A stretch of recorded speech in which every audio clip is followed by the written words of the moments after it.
స్వాగతం.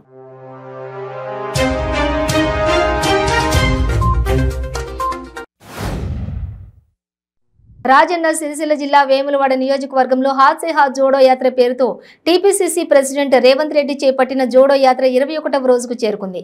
ఈ సందర్భంగా వేములవాడ రాజరాజేశ్వర స్వామిని రేవంత్ రెడ్డి దర్శించుకుని ప్రత్యేక పూజలు చేశారు. మంచు మనోజ్ దంపతులు ప్రముఖ రాజకీయ నేత మౌనిక బంధువైన రామసుబ్బారెడ్డిని కలిసి ఆశీర్వాదం తీసుకున్నారు. అనంతరం ఆళ్లగడ్డ చేరుకుని మౌనికారెడ్డి అమ్మానాన్నలు నాగిరెడ్డి శోభ సమాధులకు నివాళులర్పించారు. మాజీ మంత్రి భూమా అఖిలప్రియ కూడా వారితో పాటు భూమా దంపతులకు నివాళులర్పించారు. Excise DC G Janardhan Reddy, enforcement ACS జానయ్యల ఆదేశాల మేరకు AP ES Porika Karamchand K తిరుపతిల ఆధ్వర్యంలో భద్రాచలం ఎక్సైజ్ చెక్పోస్టు వద్ద వాహన తనిఖీలు నిర్వహించగా ఒక కారు ద్విచక్ర వాహనాలలో అక్రమంగా తరలిస్తున్న 71 కేజీల గంజాయిని పట్టుకుని 4గురిని అరెస్ట్ చేసినట్లు భద్రాచలం ఎక్సైజ్ సీఏ రహీమున్నీసా బేగం తెలిపారు. పట్టణ పరిధిలో కల్తీ మాంసం అమ్మితే చట్ట ప్రకారం చర్యలు తీసుకుంటామని గూడూరు మున్సిపల్ కమిషనర్ సాయినాథ్ వ్యాపారస్తులను హెచ్చరించారు. తిరుపతి జిల్లా గూడూరు పట్టణంలోని మున్సిపల్ శాఖ కార్యాలయం వద్ద సీజ్ చేసిన మాంసాన్ని మీడియా ముందు ప్రదర్శించారు. భారతీయ జనతా పార్టీ జనసేన బలపరిచిన ఎమ్మెల్సీ అభ్యర్థి మాధవ్ను గెలిపించాలని వక్తలు పలువురు పేర్కొన్నారు. అనకాపల్లి రోటరీ హాల్లో నిర్వహించిన పటాభద్రుల అవగాహన సమావేశంలో మాట్లాడారు. అతిథిగా పాల్గొన్న ఎమ్మెల్సీ మాధవ్ మాట్లాడుతూ సమాజానికి తన తండ్రి చలపతిరావు చేసిన కృషిని వివరించారు. పశ్చిమ గోదావరి జిల్లా స్థానిక సంస్థల స్వతంత్ర ఎమ్మెల్సీ అభ్యర్థి వీరవల్లి చంద్రశేఖర్ కు పాలకొల్లు ఎమ్మెల్యే నిమ్మల రామానాయుడు ఆధ్వర్యంలో నియోజకవర్గ టీడీపీ జనసేన ఎంపీటీసీలు మద్దతు తెలియజేశారు. పశ్చిమ గోదావరి జిల్లా యలమంచిలి మండలంలో కలగంపూడిలో సీఎం పర్యటన ఉన్న నేపథ్యంలో కలిగొంది సెంటర్లో 2 ద్విచక్ర వాహనాలు ఢీకొని ఒక వ్యక్తికి తీవ్ర గాయాలయ్యాయి. బందోబస్తులో ఉన్న జిల్లా ఎస్పీ రవిప్రకాష్ తన కారులోనే పోలీసుల సహకారంతో పాలకొల్లు ప్రభుత్వ ఆసుపత్రికి తరలించారు. గూడూరు పట్టణ సమీపంలోని ఆదిశంకర ఇంజనీరింగ్ కళాశాలలో 11వ జేఎన్టీయూ ఇంటర్ కాలేజీ క్రీడా పోటీలు హోరాహోరీగా 2వ రోజు కొనసాగాయి. జేఎన్టీయూ పరిధిలోని పలు కాలేజీలకు చెందిన విద్యార్థులు ఉత్సాహంగా పాల్గొన్నారు.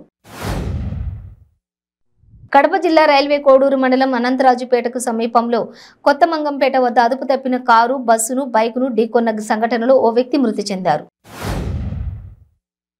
తక్షణమే వేతన సవరణ సంఘం పీఆర్సీ ఏర్పాటు చేసే ఉద్యోగ ఉపాధ్యాయులకు జూలై 1 నుంచి పెరిగిన ధరలకు అనుగుణంగా జీతాలు చెల్లించాలని బీజేపీ రాష్ట్ర అధ్యక్షులు బండి సంజయ్ రాష్ట్ర ప్రభుత్వాన్ని డిమాండ్ చేశారు. నిర్మల్ జిల్లా భైంస పట్టణంలో ఆర్ఎస్ఎస్ ఆధ్వర్యంలో కవాతు నిర్వహించింది. పథ సంచలనం సుభద్ర వాటిక శిశుమందిర్ స్కూల్ నుండి ప్రారంభమై ప్రధాన వీధుల గుండా కొనసాగింది.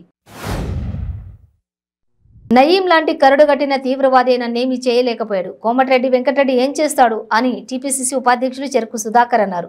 కోమటిరెడ్డి తనపై చేసిన వ్యాఖ్యలపై ఆయన నల్లగొండలోని తన కుమారుడి ఆసుపత్రిలో మీడియాతో మాట్లాడారు. చిత్తూరు జిల్లా కుప్పం నియోజకవర్గంలో వివాహితర సంబంధం ఓ మహిళ ప్రాణం తీసింది. కుప్పం మండలం ఎన్ కొత్తపల్లి పంచాయతీ నిమ్మకంపల్లిలో చిన్నమ్మ అనే మహిళను గుర్తు తెలియని వ్యక్తులు దారుణంగా హతమార్చారు. కర్ణాటక మద్యం 500 లీటర్ల సారా ఊట 300 కేజీల బెల్లం స్వాధీనం చేసుకున్నట్లు మదనపల్లె డీఎస్పీ కేశప్ప వెల్లడించారు.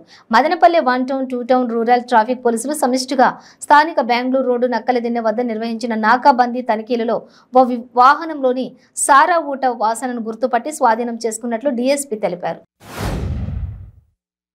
పశ్చిమ గోదావరి జిల్లా నర్సాపురం పొన్నపల్లిలో మైనర్ బాలికకు వివాహం చేయనున్నారన్న స్థానికుల సమాచారంతో తహసీల్దార్ ఫజల్, ఐసీడీఎస్ సిబ్బంది, పోలీసులు అడ్డుకున్నారు. మైనర్ బాలిక పెండ్లి కొడుకు తల్లిదండ్రులకు కౌన్సిలింగ్ ఇచ్చారు. పల్నాడు జిల్లా నర్సారావుపేటలో అర్ధరాత్రి దొంగలు హల్చల్ చేశారు.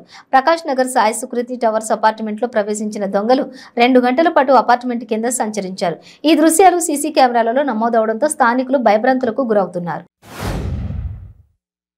నెల్లూరు నగరంలో మద్యం తాగి వాహనాలు నడుపుతున్న 6 ద్విచక్ర వాహనాలని ట్రాఫిక్ పోలీసులు సీజ్ చేశారు. నెల్లూరు నగరంలోని వేదాయపాలెం సెంటర్ వద్ద నెల్లూరు ట్రాఫిక్ సిఐ రమణారెడ్డి ఆధ్వర్యంలో ట్రాఫిక్ ఎస్ఐ చంద్రమౌళి తమ సిబ్బందితో కలిసి డ్రంక్ అండ్ డ్రైవ్ ప్రత్యేక డ్రైవ్ చేపట్టారు. ఏలూరు జిల్లా నూజివీడు పట్టణం ఆర్ఆర్పేటలో విద్యుత్ షార్ట్ సర్క్యూట్తో ఇల్లు అగ్నికి ఆహుతైంది. 50,000 రూపాయల నగదు, 5 కాసుల బంగారం, 30 తులాల వెండి పట్టీలు, బీరువా, విలువైన డాక్యుమెంట్స్, బట్టలు, వస్తువులు కాలి బూడిదయ్యాయి. ఏపీ అభివృద్ధికి సీఎం జగన్ చిత్తశుద్ధితో కృషి చేస్తున్నారని మాజీ మంత్రి బాలినేని శ్రీనివాస్ అన్నారు. విశాఖలో జరిగిన సమ్మిట్ ఫలితంగా 13 లక్షల కోట్లకు పైగా పెట్టుబడులు వచ్చాయని చెప్పారు.